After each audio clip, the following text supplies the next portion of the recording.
Muummichi ministeeraa Dr. Abiy Ahmed Oromoo maalitti balleessinaan Oromoo maqaa shaniitiin ajjeesaa fi sabboontota Oromoo hidhaatti guuran jechuun gaaffii kanaaf namoonni deebii dhabdan guyyaa har'aa deebii haqatee qabannee dhiyaanneerraa hanga xumuraatti nu waliin tura.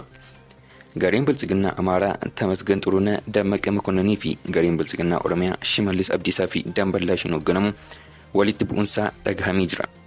Gama biraatiin immoo manni murtii si'a sadaffaaf obbo Lidatuu Ayyaalew akka gallakkifaman ajaja dabarsee jira. Guutuu oduu kana qindeeffannee jira hanga xumuraatti nu waliin tura. Harka fuuni hordoftootaa fi maatiiwwan Oromiyaa Magaazin bakka jirtan maratti nagaan kus naqa qabu jecha odeeffannoo guyyaa har'aa qindeeffadhee qabadhee dhiyaadheen jira hanga xumura qophii kanatti viidiyoo kana laayik share gochuutiin warreen chaanaalii keenya Oromiyaa Magaazin sabskiraayib goon immoo sabskiraayib gochuutiin akka na waliin turtaan kabajaan isin affeera.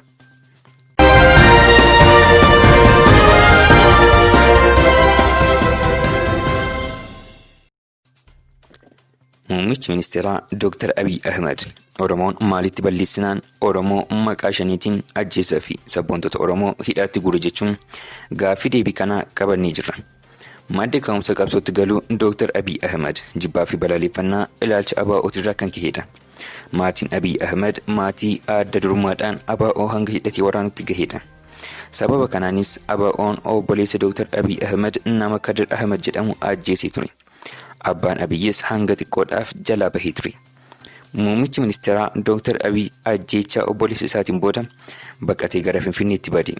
Loltoonni adda bilisummaa Oromoo abbaa Abiy manaa fuudhanii distii mataatti baachisanii ilma isaa wajjin fuudhanii erga deemanii booda obboleessa Abiy sana ajjeesani. Abbaan Abiy sababa afaan Amaaraa hin dandeenyeef dhiisanii adeemani. Naannoo sanatti addi bilisummaa Oromoo kaampii qaba ture. Maatiin isaa maatii ilaalcha dhiibbummaa Oromummaa ABO balaaleffachuudhaan Oromoon akkanaa hin jiru Itoophiyummaa nuuf hojii jechuudhaan ifatti waraana adda bilisummaa Oromoo wajjin lola godhanii maatii Itoophiyummaaf gatii guddaa kaffalanidha. Lola kanaanis Abiy obboleessa isaa Kadir dhabe. Achi booda muummichi ministeeraa Dr. Abiy Ahmed aarii xiiqiidhaan umurii waggaa 14tti qabsootti makame. Kitaaba Sawiyyoo jedhu fuula 33 hanga 35 jirurraa kan hiikame. Kitaabni seenaan kun irraa barreeffame hiriyyaa Abiy Ahmediin kan barreeffame qofa osoo hin taane kitaaba Dr. Abiy Ahmed qarshii miliyoona lakkaa'amuutiin barreessisedha. Eenyummaan muummicha ministeeraa Dr. Abiy Ahmed amma ifa tahee jira. Abiy diinamoo fira qabsoo Oromooti kan jedhuuf deebii waan argattan natti fakkaata. Gareen Biltsiginnaa Amaaraa Tamasgan Xuruunee Dammaqee Makonnanii fi Gareen Biltsiginnaa Oromiyaa Shimallis Abdiisaa fi Damballaash hoogganamu walitti bu'uun isaanii dhagahame. Gareen Bahar Daar Tamasgan Xuruunee fi Gareen Oromiyaa immoo Shimallis Abdiisaa fi Damballaash Gabra Mikaa'eliin hoogganamu. Gareen Shimallisi fi Damballaash akka Dammaqee Makonnaan malaamaltummaatiin hidhamu Dr. Abiy Ahmed irratti dhiibbaa gochaa jiru. Gareen Dammaqee immoo akka Gareen Shimallis ari'amu dhiibbaa gochaa jiru. Kuni kan ta'e erga sagaleen Shimallis bahee jara Amaaraa dallansiisedha.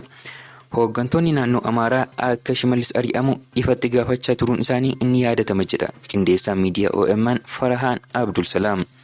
Dr. Abiy Ahmedis garee lamaan kana keessaa tokko rukutuun isaa waan hin oollidha.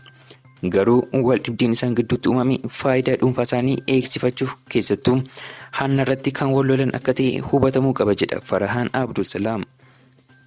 Gama biraatiin immoo manni murtii si'a sadaffaaf obbo Lidatuu Ayyaalew akka gallakkifaman ajaja dabarsee jira. Obbo Lidatuu Ayyaalew onkololeessa 9 ganama sa'aatii 4 irratti mana murtii olaanaa godina Shawaa Bahaatti dhihaataniiru. Dhaddacha tureenis manni murtichaa si'a sadaffaaf obbo Lidatuu Ayyaalew mirga wabii kanaan dura eegamee fi ture kabajamee akka gallakkifaman ajaja dabarsee jira. Kanaan dura manni murtichaa obbo Lidatuu wabii akka hiikaman ajaja dabarsee qarshii wabiif ta'u 100,000 erga kaffalamee booda poolisiin magaalaa Bishooftuu hiikuu akka didan ni yaadatama. Kanaafis hoogganaan qajeelcha poolisii magaalaa Bishooftuu mana murtiitti dhiyaatanii maaliif gadhiisuu akka didan akka ibsu ajajee ture.